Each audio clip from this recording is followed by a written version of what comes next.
नमस्कार दोस्तों, चलिए जानते हैं पूरे देश भर की 50 बड़ी खबरें सिर्फ 10 मिनट में। लेकिन उससे पहले आप हमारे चैनल को सब्सक्राइब कर लीजिए। ऐसे प्रकार की खबर सुबह 5 बजे रोज देखने के लिए चलिए देखते हैं आज की ताजा खबर। भारतीय क्रिकेट टीम ने पाकिस्तान को 5 विकेट से हराकर 9वीं बार एशिया कप का खिताब जीता। फाइनल में तिलक वर्मा ने नाबाद 69 रन बनाए और कुलदीप यादव ने 4 विकेट लिए। यह जीत पूरे देश के लिए गर्व का क्षण है। एशिया कप में शानदार जीत के बाद बीसीसीआई ने टीम इंडिया के उत्साह को बढ़ाने के लिए 21 करोड़ रुपए के बड़े नकद इनाम की घोषणा की है। यह कदम खिलाड़ियों के प्रदर्शन को प्रोत्साहित करेगा और युवा प्रतिभाओं के लिए प्रेरणा बनेगा। प्रधानमंत्री नरेंद्र मोदी ने उपराष्ट्रपति C.P. राधाकृष्णन से मुलाकात की और देश के महत्वपूर्ण विभिन्न विषयों पर विस्तृत और उपयोगी चर्चा की। यह बैठक राष्ट्रीय नीतियों और विकास के एजेंडे को आगे बढ़ाने पर केंद्रित थी।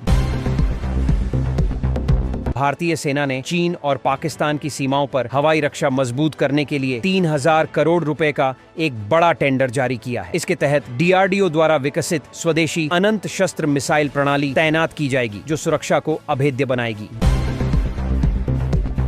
देश के पूर्वोत्तर क्षेत्र में पर्यटन और कनेक्टिविटी को बढ़ावा देने के लिए भारतीय रेलवे ने एक नई high speed Vande Bharat express train का संचालन शुरू किया है। यह नई रेल सेवा क्षेत्रीय विकास को गति देगी। भारत सरकार ने आयुर्वेद आहार उत्पादों के लिए एक नया और सरल लाइसेंसिंग पोर्टल लॉन्च किया है। यह पहल आयुर्वेद उद्योग में कारोबार को आसान बनाएगी और गुणवत्ता मानकों को सुनिश्चित करने में मदद करेगी। बिहार के 2 महत्वपूर्ण आर्द्र भूमि क्षेत्रों को यूनेस्को के विश्व नेटवर्क में शामिल किया गया है और उन्हें रामसर स्थल का दर्जा मिला। यह देश में जैव विविधता और पर्यावरण संरक्षण की दिशा में एक बड़ी उपलब्धि है। केंद्र सरकार ने जम्मू कश्मीर में छात्रों के बीच नवाचार और तकनीकी कौशल को बढ़ावा देने के लिए 500 नई अटल टिंकरिंग लैब स्थापित करने की घोषणा की है। यह पहल युवाओं को भविष्य के लिए तैयार करेगी। नवीनतम रिपोर्ट के अनुसार अब हर 5 में से 1 आईफोन भारत में बन रहा है। भारत के मैन्युफैक्चरिंग हब बनने से देश में 3,50,000 से अधिक नई नौकरियां पैदा हुई हैं, जो अर्थव्यवस्था के लिए सकारात्मक संकेत है। तेल कंपनियों ने देश भर में डीजल की कीमतों में प्रति लीटर 2 रुपये की कटौती की है। इस कटौती से माल ढुलाई और परिवहन लागत कम होगी, जिसका सीधा फायदा आम आदमी और व्यवसायों को मिलेगा। केंद्र सरकार ने इलाहाबाद हाई कोर्ट में न्यायिक प्रक्रिया को तेज करने के लिए 24 नए जजों की नियुक्ति को मंजूरी दे दी है। इस कदम से कोर्ट में लंबित मामलों की संख्या कम होने की उम्मीद है। केरल विधानसभा ने भारत निर्वाचन आयोग के मतदाता सूची के विशेष गहन पुनरीक्षण SIR के विरोध में सर्वसम्मति से एक प्रस्ताव पारित किया। सदन ने चुनाव सुधारों पर अपनी राय स्पष्ट की। अंतर्राष्ट्रीय सौर गठबंधन ISA ने विकासशील देशों में सौर ऊर्जा के उपयोग को बढ़ावा देने के लिए एक नई फंडिंग पहल की शुरुआत की है। यह वैश्विक जलवायु परिवर्तन से लड़ने में महत्वपूर्ण साबित होगा। भारत सरकार ने पहले मशरूम वैज्ञानिक को भारतीय वनस्पति सर्वेक्षण BSI का नेतृत्व करने के लिए नियुक्त किया है। यह नियुक्ति देश में वनस्पति और कवक विज्ञान के अनुसंधान को नई दिशा देगी। स्वास्थ्य मंत्रालय ने घोषणा की कि भारत ने एक ही दिन में बच्चों के टीकाकरण का एक नया रिकॉर्ड बनाया है। यह सफलता देश की मजबूत स्वास्थ्य प्रणाली और स्वास्थ्य कर्मियों के समर्पण को दर्शाती है।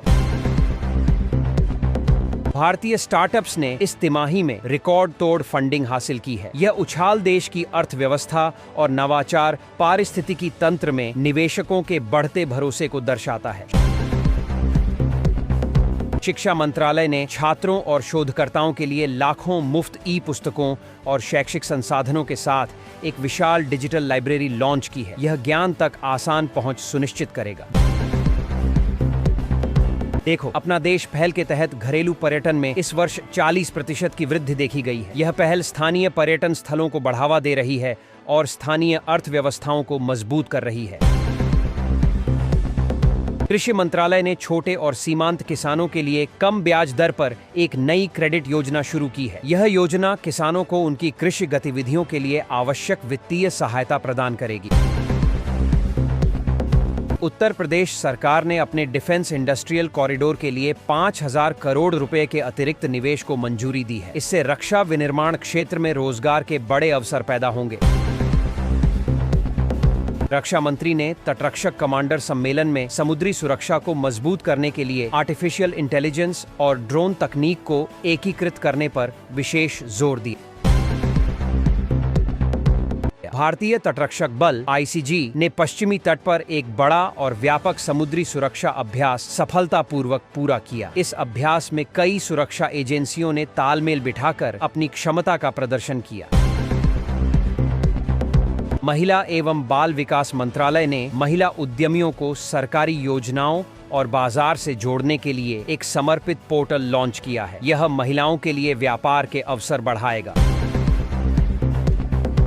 देश में इलेक्ट्रॉनिक्स विनिर्माण को बढ़ावा देने के लिए गुजरात में एक बड़े सेमीकंडक्टर फैब्रिकेशन प्लांट का शिलान्यास किया गया। यह भारत को वैश्विक इलेक्ट्रॉनिक्स सप्लाई चेन में मजबूत करेगा। मौसम विभाग ने 1 अक्टूबर से पश्चिम बंगाल के अधिकांश हिस्सों में भारी से अत्यधिक बारिश की चेतावनी दी है। इसके मद्देनजर राज्य सरकार ने आपातकालीन प्रबंधन के लिए तैयारियां शुरू कर दी हैं। उत्तरी कर्नाटक के यादगीर और बीदर जिलों में भीमा नदी में आई बाढ़ से जनजीवन अस्त व्यस्त हो गया है। नदी पर बने पुल जलमग्न होने से राष्ट्रीय राजमार्ग 50 पर वाहनों का आवागमन बाधित हुआ है। दिल्ली एनसीआर में वायु गुणवत्ता सूचकांक AQI में पिछले सप्ताह की तुलना में मामूली सुधार दर्ज किया गया है। हालांकि आसमान में आंशिक रूप से बादल छाए रहने की संभावना है। सरकार ने आयुष्मान भारत योजना के तहत और अधिक बीमारियों और जटिल चिकित्सा प्रक्रियाओं को शामिल करने की घोषणा की है। इस विस्तार से लाखों और लोगों को मुफ्त इलाज का लाभ मिलेगा। नई दिल्ली में योग और आयुर्वेद पर एक अंतर्राष्ट्रीय सम्मेलन शुरू हुआ है। इसमें दुनिया भर के विशेषज्ञ भाग ले रहे हैं और पारंपरिक भारतीय चिकित्सा पद्धतियों पर विचार विमर्श कर रहे हैं। नवीनतम वैश्विक रिपोर्ट के अनुसार डिजिटल लेन देन के मामले में भारत ने दुनिया भर में शीर्ष स्थान बनाए रखा है। यह देश में डिजिटल क्रांति और फिनटेक क्षेत्र की मजबूती को साबित करता है। शिक्षा के आधुनिकीकरण के तहत देश के हजारों सरकारी स्कूलों में कक्षा 9वीं से आर्टिफिशियल इंटेलिजेंस AI पाठ्यक्रम शुरू किया गया है। यह छात्रों को भविष्य की तकनीक के लिए तैयार करेगा। इसरो ने अगले 5 वर्षों में भारत के स्पेस टूरिज्म को बढ़ावा देने के लिए एक विस्तृत रोड मैप जारी किया है। यह योजना अंतरिक्ष क्षेत्र में भारत के बढ़ते कदम को दर्शाती है। केंद्र सरकार ने स्वच्छ ऊर्जा और हरित हाइड्रोजन परियोजनाओं में 10,000 करोड़ रुपए के नए निवेश को मंजूरी दी है। यह देश को कार्बन उत्सर्जन कम करने के लक्ष्य को प्राप्त करने में मदद करेगा। गृह मंत्रालय ने देश की जेलों में सुधार और कैदियों के सकारात्मक पुनर्वास के लिए एक राष्ट्रीय मॉडल जारी किया है। इसका उद्देश्य जेलों को सुधार गृह में बदलना है।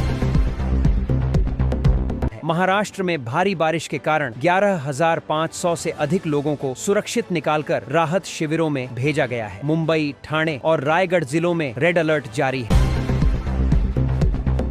बंगाल की खाड़ी से आ रही नमी भरी हवाओं के कारण मौसम विभाग ने बिहार के 24 जिलों में भारी बारिश की चेतावनी जारी की है। प्रशासन ने लोगों को सतर्क रहने की अपील की है। प्रशासन ने पराली जलाने के खिलाफ सख्त कार्रवाई करते हुए पंजाब में 90 मामले दर्ज किए हैं और उल्लंघन करने वाले कई किसानों पर भारी जुर्माना भी लगाया है। भारी बारिश और जलभराव के कारण मुंबई और ठाणे के कई हिस्सों में सड़क और रेल यातायात बुरी तरह से बाधित हुआ है। स्थानीय प्रशासन जल निकासी के काम में जुटा हुआ है। आंध्र प्रदेश में दुनिया के सबसे बड़े मेडिटेशन सेंटर का उद्घाटन हुआ है। यह केंद्र लाखों लोगों को मानसिक शांति और आध्यात्मिक अभ्यास के लिए एक मंच प्रदान करेगा। केंद्र सरकार ने खाद्य सुरक्षा और पोषक तत्वों की उपलब्धता सुनिश्चित करने के लिए नई पहल की शुरुआत की है। इसका लक्ष्य देश में कुपोषण की समस्या को जड़ से खत्म करना है।